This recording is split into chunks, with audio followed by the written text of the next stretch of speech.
이 RMW로 구성된 기업들이 전체 시장을, 미국 시장을 갖다가 이끌어가고 있다. ROE나 ROA가 어떤 수치를 보이고 네. 있는지, 높은지 네, 낮은지, 네. 그게 높을수록 추세적으로 좀 오를 수 있는 가능성이 네, 있다. 맞습니다. 이런 식으로 좀 맞습니다. 확인해 볼 수 있다. 네. 오히려 이제 금융 투자 쪽에 더 포지션이 많은 분들을 생각해 보시면 M3가 언제 꺾여 나갈지를 확인하는 게 가장 중요한 포인트가 되겠다.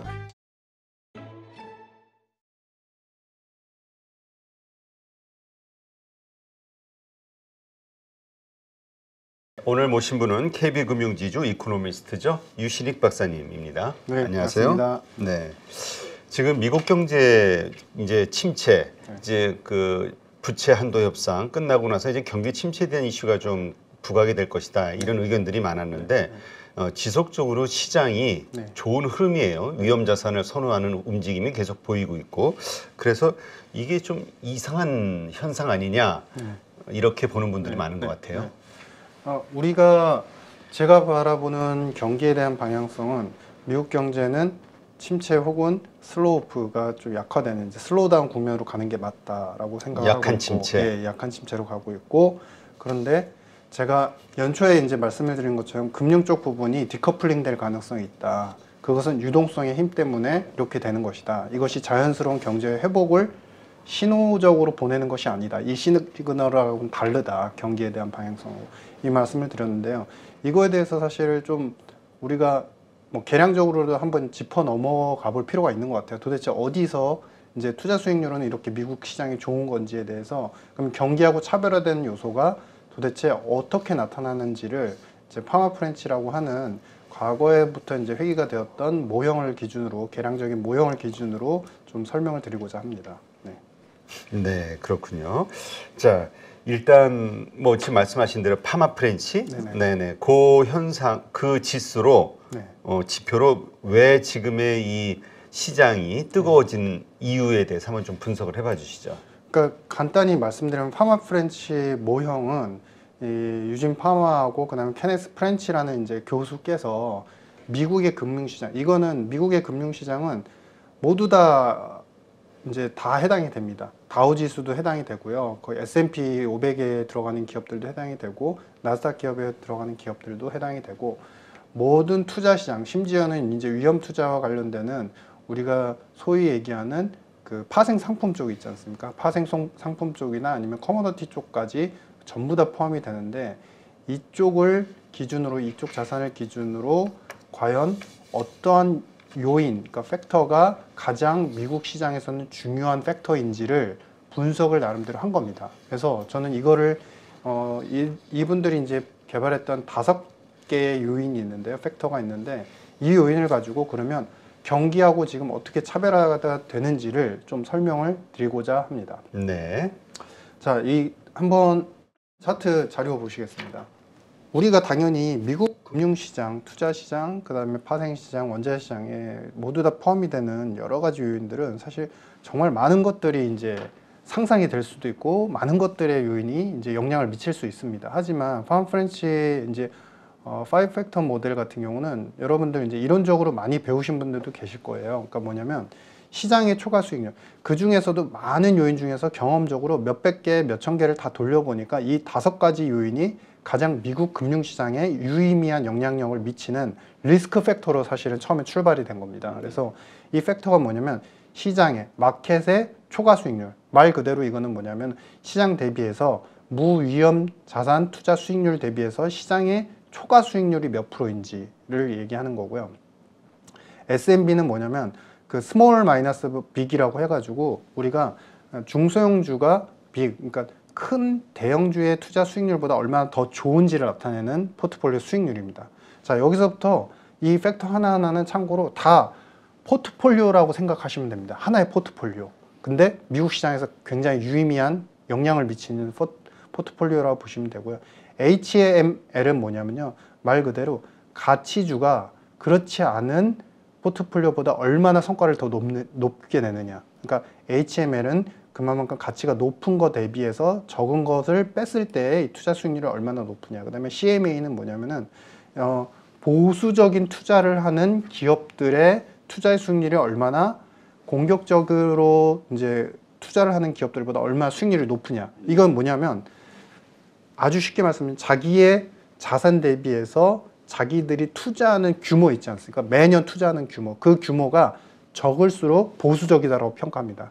이런 기업들이 주로 어디에 해당이 될까요? 제조업 쪽입니다. 전통 제조업 쪽은 이제 투자하는 금액 자체가 매년 이제 제한이 되니까 그만큼 CMA, 그러니까 보수적으로 투자하는 기업들의 총 포트폴리오 수익률은 얼마나 더 높을 것이냐라는 것이고요. 마지막 RMW, 이거는 뭐냐면 그 로버스트니스, 그 프로피터빌리티가 뭐냐면 쉽게 말씀드리면 ROE나 ROE, 그러니까 기업의 자본이나 자산 대비한 수익성이 계속 높아지는 기업들의 포트폴리오가 그렇지 않은 기업들의 포트폴리오보다 얼마나 수익이 높느냐를 얘기를 한 겁니다. 그래서 간단히 한번 정리를 해드리면 이건 말 그대로 시장 초과 수익률, 그다음에 두 번째는 중소주가 얼마나 아웃퍼폼 하느냐, 이거 세 번째 포트폴리오는 가치주가 얼마나 아웃퍼폼 하느냐, 네 번째는 보수적으로 투자하는 그런 기업들이 얼마나 아웃퍼폼 하느냐, 마지막 다섯 번째죠. 마지막 다섯 번째는 수익성 자체가 높은 기업들이 얼마나 좋은 수익을 내는지, 그런 포트폴리오를 나타낸다고 보시면 됩니다. 그래서 그러면은 이 그림을 한번 이제 천천히 보시면 여러분들께서 재미있는 좀 지금 투자를 하시는 분들조차도 재미있는 이제 결과물을 좀 시그널들이나 유의성들을 좀 보실 수 있을 겁니다. 보시면은 미국의 금융시장은 계속 우상향하고 계속 좋았다라고는 하지만 시장 초과 수익률을 보시면 2018년도 대비해서 그 시점부터 사실 역사적으로는 계속 우상향을 했죠. 64년부터. 근데 이 패턴이 18년도부터 거의 정체되는 추세입니다. 시장 자체가 좋은 건 아니라는 거죠. 시장 자체는 어느 정도 패턴이 그냥 플랫하게 옆으로 가는 그런 이제 형국을 나타내고 있고요. 그러면 HML. 그러면 우리가 소위 얘기해서 그런 얘기들을 하시잖아요. 우리가 전통 재무론에서 이제 배웠을 때는 가치주의 포트폴리오가 항상 경기가 악화되는 국면에서도 아웃퍼폼하고 성과가 좋으니까 가치주로 구성을 하면은 장기간 놓고 봤을 때 성과가 좋다라고 표현을 하시잖아요. 근데 이 HML, 가치주로 주로 편승된 포트폴리오의 상대 수익률이 어떠냐 보시면은 여전히 패턴 자체는 우상향이지만 중요한 거는 2015년도부터 계속 우하향하거나 꺾인 상태에서 오히려 슬로우하게 좀 떨어지고 있는 양상입니다. 즉 미국 금융시장 자체에서 가치주의 포트폴리오는 그렇게 큰 성과를 못 냈다라는 것이고, S&P 중소형주의 포트폴리오가 얼마나 더 좋은 성과를 냈느냐, 15년도부터 보시면 여전히 플랫합니다. 여기도 그렇게 큰 성과를 못 내고 있습니다. 마지막으로 네 번째입니다. CMA 같은 경우는 이제 보수적인 투자를 하는 기업들, 예를 들면 전통 에너지나 전통 제조업 기업들이라고 표현을 드렸었죠. 이런 기업들의 포트폴리오 수익률도 여전히 평행한 상태로 나타나고 있죠. 거의 2000년 초반부터 거의 플랫하게 나타나고 있습니다. 자, 그럼 여기서 핵심이 나옵니다. 마지막 다섯 번째. 우리가 당연히 기업의 ROE나 ROA가 성장하는 그런 기업들의 포트폴리오는 당연히 어떤 경기나 외부적인 요소가 크게 망가지지 않으면 당연히 이러한 기업들로 구성된 포트폴리오는 투자 수익률 자체가 높을 수밖에 없다라고 항상 표현을 해왔죠. 근데 이게 아주 여실하게 나타납니다.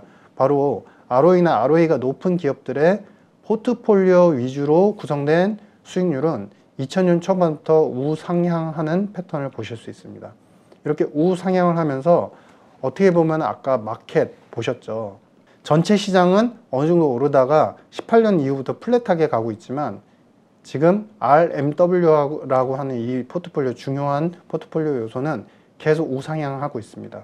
자, 그럼 여기서 잠깐 정리를 해버리면 우리가 미국의 금융시장은 항상 우상향을 한다. 추세적으로 우상향하는 것은 맞습니다. 근데 중요한 거는 가장 트리거가 되는 기업들의 포트폴리오가 무엇이냐를 봐야 되는데 그 기업 포트폴리오가 바로 ROE나 ROA가 성장하는 기업들이고, 이 기업들의 수익성이 높아진다는 것은 사실 재무적인 요소 중에 건전성은 좀 빠집니다. 즉 부채를 계속 끌어당겨서라도 ROE랑 ROA가 계속 올라가면 이러는 기업들로 구성된 포트폴리오 수익률은 계속 우상향을 하고 그 기업들로 구성된 그 포트폴리오가 올라가는 만큼 미국 전체 시장이 굉장히 뜨겁게 보여질 가능성이 상당히 크다라는 것입니다.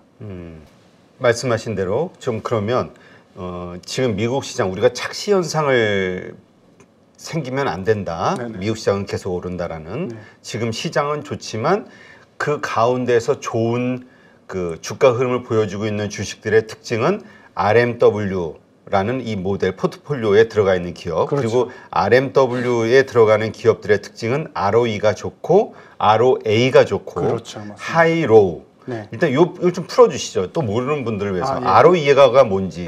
이게 뭐냐면 robustness to profitability입니다. 그러니까 뭐냐면은 R이 robustness를 말하고요. 그다음에 M이 마이너스, 그다음에 W가 weak입니다. 그러니까 수익성이라고 하는 지표에 대해서 robustness 강력하다, 강건하게 경기가 어떤 방향을 보이든 즉 수익성, 기업의 수익성은 ROE나 ROA라고 표현을 할 수 있겠죠. 이러한 것들이 높은 기업들로 구성된 포트폴리오를 한 편에 짜고요. 그 다음에 마이너스 숏을 합니다. 숏을 어떻게 하냐면은 그렇지 못하고 ROE나 ROE가 정체되거나 떨어지는 기업들, 그쪽을 숏을 하는 겁니다. 그러면 쉽게 말하면은 ROE나 ROA가 높은 기업들을 갖다가 플러스하고 그 다음에 빼기 뭘 하냐면은 위크니스, 그러니까 떨어지는 기업들, ROE나 ROE가 떨어지는 기업들을 갖다가 숏을 해서 마이너스를 해가지고 하나의 포트폴리오를 구성을 하는 겁니다. 그렇게 구성해 보니까 이런 기업들로 구성된 이렇게 이제 강한 것 대비해서 약한 것을 뺀 그런 포트폴리오 수익률이 어떠한 경기 방향성에 무관하게 장기적으로 계속 우상향을 하고 있다는 거죠. 이거는 굉장히 좀 중요한 의미를 펼치는 게 우리가 5가지 요인이 과거에 이미 파머 프렌치 교수가 미국 금융시장에서 가장 유의미한 영향을 미치는 팩터 5개라고 말씀을 드렸었죠. 근데 시장보다도 오히려 장기적인 그리고 단기적인 성과가 더 아웃퍼폼 하고 있다는 겁니다. 즉, 이 RMW로 구성된 기업들이 전체 시장을, 미국 시장을 갖다가 다 이끌어가고 있다. 근데 이런 기업들이 부채가 많을 가능성도 크고 아마도 추정컨 때 이런 기업들은 테크, 하이테크 기업들로 구성되어 있을 가능성이 크다라고 유추를 할 수 있는 것입니다. 네, 그렇군요. 그래서 미국 주식에 투자하시는 분들, 내가 들고 있는 주식 혹은 사려고 하는 주식의 ROE나 ROA가 어떤 수치를 보이고 네. 있는지, 높은지 네, 낮은지, 네. 그게 높을수록 추세적으로 좀 오를 수 있는 가능성이 네, 있다. 맞습니다. 이런 식으로 좀 맞습니다. 확인해 볼 수 있다. 네, 이렇게 네, 이해하면 되겠네요. 네. 그게 높은 수준에서 계속 유지가 되거나 더 올라가는 그런 기업들은 경기의 방향성 무관하게 굉장히 좋은 수익을 거두고, 그러한 것이 마치 미국 전체 금융시장이 좋은 것처럼, 뜨거운 것처럼 비춰지게 만드는 중요한 기업들이다. 해당 포트폴리오가 이런 내용이고요. 네. 그래서 제가 그러면은 당연히 우리가 원론적으로 봤을 때 ROE나 ROA 수익성이 좋은 기업들은 당연히 투자 돈도 많이 몰릴 수밖에 없고, 그런 기업들로 구성되면 당연히 성과는 좋지 않을까요? 네, 맞습니다. 근데 우리가 그러면 적어도 매크로적인 요인하고 이게 어떻게 디커플링 되는지는 이해는 하고 가자라는 겁니다. 왜냐하면 기본적으로 포트폴리오 수익, 뭐 돈을 거두면 된다라고는 하지만 사실은 경기에 대한 뷰 자체를 알고 얼마만큼 디커플링이 되는지 그런 요소들을 알고 가야 피벗 포인트 어느 정도 변화하는 시점에서 잘 어느 정도 투자 수익을 거둘 수 있을 거다라는 이제 전제에서 이 말씀을 드리는 거고요. 그러면 그 뒤에 보시면은 경기 선행 지수하고 미국의 경기 선행 지수하고 그러면 이 투자 포트폴리오 수익률이 어떻게 달라지고 있는지를 좀 보시겠습니다. 자, 여기 보시면요. 시장의 전체 수익률입니다. 초과 수익률이 떨어지다가 22년도부터 횡보세를 보였죠. 앞에서 이제 확인한 지표입니다. 근데 경기 선행지수의 패턴은 어떻습니까? 계속 떨어지고 있죠. 여기서 한 가지 디커플링이 나타납니다. 그러니까 경기의 방향성은 안 좋은 쪽으로 가고 있는 것이 맞는데 기본적으로 그 시장 자체의 초과 수익률, 미국 시장의 초과 수익률 자체는 그래도 플랫하게 유지가 되고 있는 형국이고요. 그 다음에 우리가 가장 재밌게 봤던 RMW를 보시겠습니다. RMW의 수익률하고 경기 선행지수의 패턴을 한번 비교해 보십시오. 경기가 이렇게 과거에 2008년, 9년 이제 꺾일 때가 한번 크게 있었었죠. 당연히 우리가 알고 있는 금융위기. 이때도 이 RMW, 즉 ROE나 ROA가 높은 기업들로 구성된 포트폴리오를 롱 포지션을 취하고 그렇지 못한 약한 기업들을 갖다가 숏을 취한 포트폴리오는 이 구간에서도 계속 버팁니다. 수익률 악화가 그렇게 크지 않습니다. 5%, 10% 정도 떨어집니다. 경기가 이렇게 떨어지는 구간에서도 버텨주고 있다가 경기가 반등을 하니까 어떤가요? 어느 정도 바닥을 다지고 우상향을 다시 시도를 합니다. 그리고 나서 2010년도부터 계속 완만하게 우상향을 하다가 2020년도부터 장기적으로 우상향 패턴이 급등하게 되는 그런 패턴을 나타내고 있습니다. 그런데 바로 여기서 우리가 디커플링이 크게 확인이 되고 있죠. 경기 선행지수는 이 시점부터 크게 꺾여 나가고 있습니다.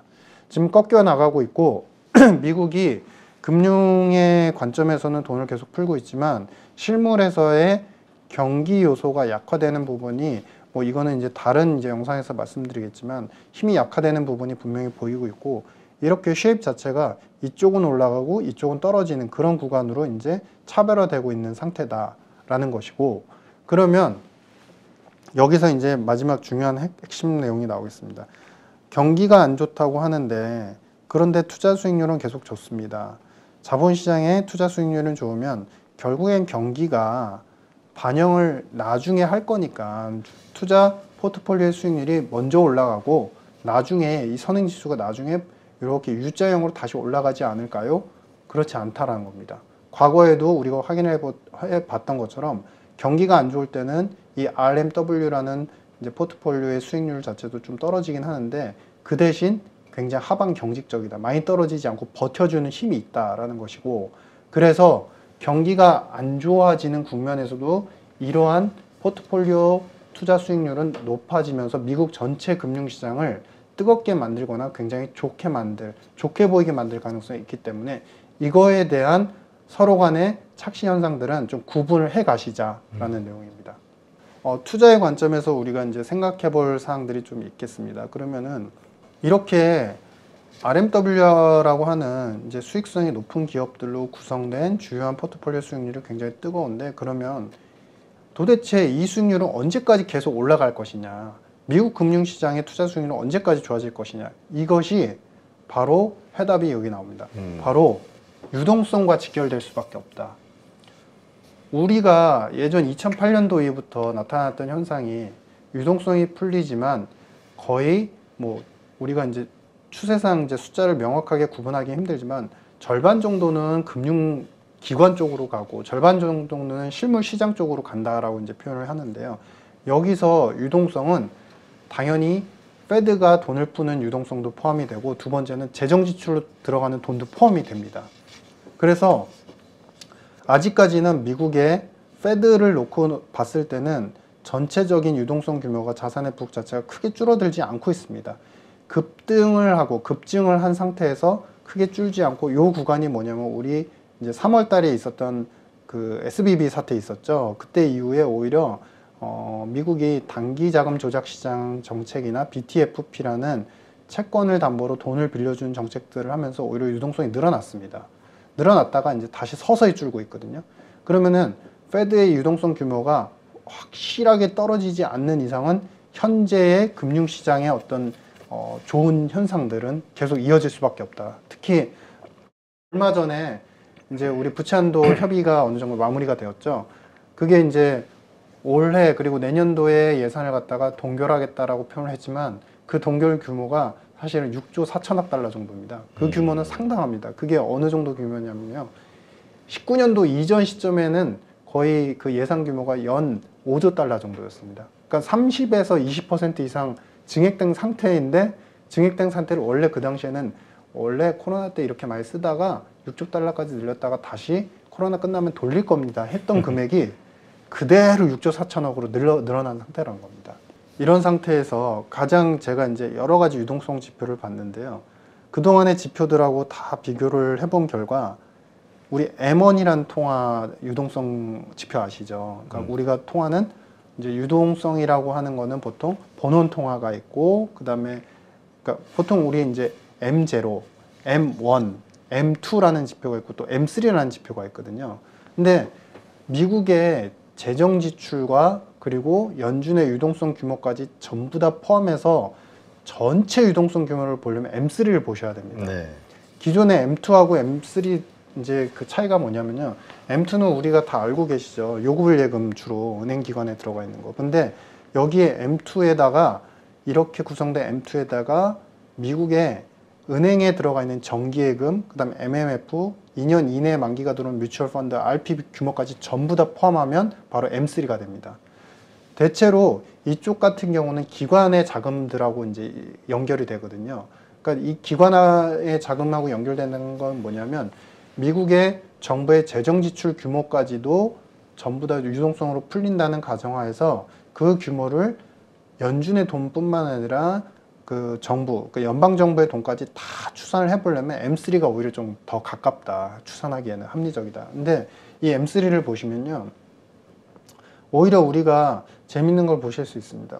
이 RMW라고 하는 이제 수익성 높은 기업으로 위주로 이제 그 편중된 그런 이제 포트폴리오 누적 수익률이죠. 이 수익률을 보시면 아까 선행지수하고 잠깐 한번 다시 비교해 보시죠. 선행지수하고는 거의 관계가 없어 보이죠. 패턴 자체가 그렇게 뚜렷하게 유관계성 혹은 반비례성, 비례성 이런 것들이 육안으로 명확히 식별이 안 됩니다. 근데 중요한 거는 이 유동성 규모가 계속 늘어나는 패턴들하고 그 다음에 특히 20년도를 기점으로 해서 유동성 규모 M3가 급증을 했던 규모, 그 다음에 RMW가 수익률 자체가 급증을 했던, 이제 급상승을 했던 그 패턴들이 상당히 유사한 측면들이 있죠. 물론 약간의 이쪽에서의 괴리감들은 좀 있었지만 M3가 최근에는 이 RMW로 구성된 포트폴리오 수익률을 갖다가 계속 리딩하고 있다. 그러면 우리는 여기서 세 가지를 일단 정리를 할 수 있겠습니다. 첫 번째, 미국의 투자 수익률이 좋은 거는 경기하고는 지금 무관하게 가고 있다. 특히 RMW라고 하는 ROE나 ROA가 높은 기업들 위주로 구성된 포트폴리오가 전체 시장을 끌어가면서 미국 금융시장은 언제나 좋아 우상향이야 라고 하는 이제 믿음까지 만들어주고 있다. 그런데 이 RMW라고 하는 포트폴리오의 수익률에 결정적인 영향을 미치는 것은 앞에서 봤던 선행지수도 아니고 유동성 중에서도 가장 중요한 재정지출과 연준의 유동성 규모를 전부 다 토탈 합한 바로 M3라는 겁니다. 그래서 이 M3가 그러면 우리는 투자를 하시거나 오히려 이제 금융 투자 쪽에 더 포지션이 많은 분들을 생각해 보시면 M3가 언제 꺾여 나갈지를 확인하는 게 가장 중요한 포인트가 되겠다. 경기는 오히려 여기서는 좀 서브, 그러니까 두 번째 요소라는 겁니다. 그래서 이 M3가 서서히 꺾여 나갈 국면들이 언제일지를 예측하는 것이 중요하고, 제가 예상하는 그 구간은 언제냐면 내년 상반기쯤입니다. 일단은 재정 지출에 대해서 이번에 부채 한도 협의가 완료가 됐기 때문에 6조 4천억 달러를 갖다가 아마 올 연말까지 아주 열심히 풀 겁니다. 근데 과거의 경험상 왜 내년도 가면 또 돈이 마를까요? 돈이 줄어들까요? 라고 말씀을 드리냐면, 사실 오바마 때 이런 일이 있었어요. 오바마 때도 비슷한 현상이 있었는데, 과거에 M3가 계속 우상향하면서 늘어났지만 그 두 번째 정책, 그러니까 두 번째 오바마가 재선에 이제 당선이 되고 나서 두 번째 그 녹색 성장 지출을 하면서 예산을 갖다가 엄청나게 돈을 풀었는데, 그 당시에 두 번째 때는 돈을 푸는 만큼 오히려 역효과가 났습니다. 뭐냐면은 그동안에 첫 임기 4년 동안에 돈을 녹색 성장 쪽에다 많이 이제 지출을 해가지고 태양광이라든지 그 이외에 신재생 에너지와 관련되는 지출들을 엄청나게 했었는데, 그 지출 효과들이 첫 4년 동안 효과를 보지 못하면서 오히려 구축 효과, 돈을 푸는 만큼 그게 이제 투자가 오히려 감소가 되는, 왜냐하면은 수익성이 안 나왔기 때문입니다. 엔드 수요가 이제 멈췄기 때문인 것이고요. 그리고서 두 번째 이제 재임을 했을 당시에 돈을 그때부터는 더 많이 풀어야지 기업들이 이제 신재생 에너지 기업들이 더 살아날 수 있는, 그래서 돈에 대한 효과는 누적적으로 기업의 수익을 갖다가 당장 창출하지 못하면 돈이 처음에는 1원이 쓰이는 것이 필요하지만 그 다음엔 2원이 쓰이고 3원이 쓰여야지 그나마 효과가 보이는, 그래서 돈이 더 많이 들어가는 구간들이 내년 상반기쯤이 될 것 같다라고 이제 추정을 하고 있고, 그래서 그러면은 이걸 역으로 표현하면 오히려 경기가 약간 슬로우 다운 해주고 좀 약한 침체가 온다라고 하더라도 미국 쪽에서 유동성이 올 연말까지는 열심히 더 풀려질 거니까 이 M3도 그렇게 크게 꺾이진 않을 거예요 라고 한다면 투자의 환경은 올 연말까지 좋을 수밖에 없다라는 겁니다.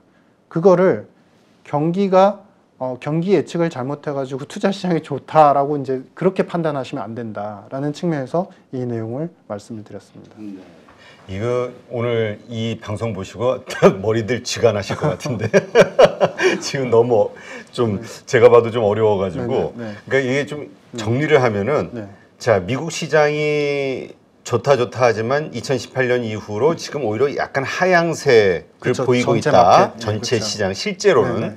착시 현상이 일어나는데 우리가 이렇게 오르고 있다라고 자꾸 착시 현상을 일으키는 거는 요즘 엔비디아처럼 뭐가 막 좋다 하면서 막 올라가니까 맞습니다. 아, 좋은가 봐 이런 착시 현상이 나오는 거고 이러한 엔비디아 아니면은 뭐 예를 들어서 애플 뭐 이런 기업들 뭐 최근에 오르는 기업들 중에는 뭐 또 저 메타도 있고요. 많은 오르잖아요. 이런 뉴스에서 자꾸 부각되는 오르고 있는 신고가를 띄우고 있는 이런 종목들의 특징은 결국은 ROA, 그다음에 ROE 이런 것들이 높은 기업들이 그런 흐름을 끌고 있다. 그렇죠. 맞습니다. 착시 현상. 그러니까 우리가 미국 시장이 좋다 해서 아무 주식이나 사서 그 수혜를 받는 게 아니라 맞습니다. 이 ROE와 ROA가 좋은 기업들 여기에 집중을 해야 되고 이 기업들은 지금 시장 환경 상관없이 계속 오를 수 있는 그렇습니다. 연말까지 가능성이 있다. 그렇죠. 이렇게 맞습니다. 정리하면 될까요? 맞습니다. 자, 여기서 또 우리 생각보다 우리 잘 모르는 분이 있거든요. 그래서 ROA, ROE가 또 무엇인지도 간단하게 한번 좀 설명해 주시죠. ROE는 말 그대로 기업들이 이제 자기 자본을 갖고 있지 않습니까? 자본 대비해서 매 그 분기마다 수익을 얼마나 거두냐, 그러니까 리턴을 얼마나 거두느냐, 그걸 갖다가 보통 어닝이라고 표현을 하잖아요. 그 수익의 규모가 얼마인지를 이제 책정을 한 겁니다. 그러니까 말 그대로 이제 우리가 그 분모에 자기 자본이 들어가 있고, 그 다음에 위에는 수익성 지표가 들어가 있는 거고, ROA는 자산, 에셋, 자기가 갖고 있는 자산 대비해서 수익을 얼마나 거두느냐. 그런데 물론 앞서 이제 대표님 말씀하신 것처럼 그 기업들이 메타일지 아니면은 애플 때문에 그런지 그거는 사실은 예를 들어서 명확하지 않고 그렇지만 이러한 기업들은 추정컨대 부채 비율은 상당히 높을 가능성이 있다는 거예요. 빅테크 자산이 많다는 건 부채가 많다는 얘기일 그렇죠. 수도 있는 거니까. 부채가 빅테크 전체를 갖다 토탈했을 때 우리가 특정 기업이 아니라 그 부채 비율이 과거 대비 많이 낮아졌어요라고 표현하지만 2000년도부터 2010년도까지 이런 빅테크 기업들의 부채 비율이 거의 60% 이상을 넘었었고요. 근데 최근 들어서 이런 기업들은 성과를 내고 있습니다. ROA랑 ROE가 높은 기업들은 성과를 내고 재무도 많이 좋아졌습니다. 라고는 하지만 평균 부채 비율이 40%, 50%가 나와요. 아직도. 그러니까 ROE나 ROE가 높은 기업들, 매 분기마다 수익성 지표가 개선이 되는 그런 기업들은 여전히 부채를 많이 끌어당기고 있을 가능성이 크고, 우리가 경제적으로 좀 쉽게 설명을 해보자면 아직도 M3가 마르지 않고 유동성이 마르지 않은 상태이기 때문에 그런 기업들이 꼭 투자 시장뿐만 아니라 기업들이 현실적으로 차입을 하는 환경도 굉장히 좋다라는 거예요. 아직까지도. 그러니까 부채를 갖다가 40, 50%를 충분히 계속 빌려서 쓸 수 있다는 거죠. 그런 기업들이 계속 빌려 쓰면서 대규모 투자를 하고, 투자를 하면서 바로바로 이제 엔드 유저들한테 성과를 거두면 ROE가 당연히 높아지는 걸로 나오겠죠. 많이 파니까 물건을. 그런 국면들이 이어지면서 경기는 악화된다고 하는데 이런 기업들이 전체 투자 시장을 이끌어가면서 수익률을 높이니까 아마도 이런 기업들의 시총이 높겠죠. 그러면은 전체적인 그 미국 시장은 굉장히 좋아 보이는 것으로 보여진다라는 거죠. 그러면 여기서 이제 대표님 말씀해 주신 굉장히 쉽고 간단한 해석을 더 이제 연장해가지고 해석해 보면 연말까지 경기 지표에 그렇게 흔들릴 필요가 없겠구나. 두 번째는 만약에 우리가 미국 투자 시장에 투자를 한다고 한다면 철저하게 더 ROE나 ROA를 봐야 된다. 오히려 건전성이나 나머지 이제 우리가 체계적으로 보는 재무 지표들은 2순위로 빼는 게 맞겠다. 근데 이것들을 모두 다 이제 좋게 만들어주는 환경은 경기 지수나 경기 지표보다는 M3라고 하는 유동성하고 더 직결이 되니까 이 M3가 말라가거나 조금씩 이제 줄어들 가능성이 있으면 그때부터는 상당히 좀 보수적으로 준비를 해야 나가야 된다. 근데 제가 바라보는 그 시점은 내년 상반기쯤엔 좀 돈이 마를 수 있을 것이다. 왜? 지금 나가는 모든 이제 바이든 정부의 재정 지출 정책 자체가 예전처럼 오바마 집권 2기 때처럼 약간의 구축 효과를 발생시킬 수 있을 것 같기 때문이다라는 내용입니다. 근데 부채 비율이 40% 50%면 그렇게 높은 것 같지는 않은데 우리는 하도 100% 이상 기업들을 많이 봐서 그런가. 네.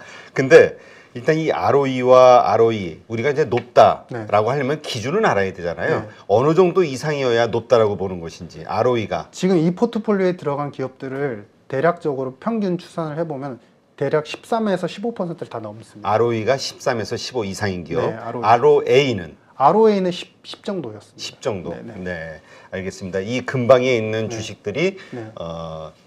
그러니까 상승하기 쉬운 네, 네. 그 예상이 되는 시장을 이끌어가기 쉬운 그런 주식으로 이해하면 된다. 네, 네. 이렇게 정리하겠습니다.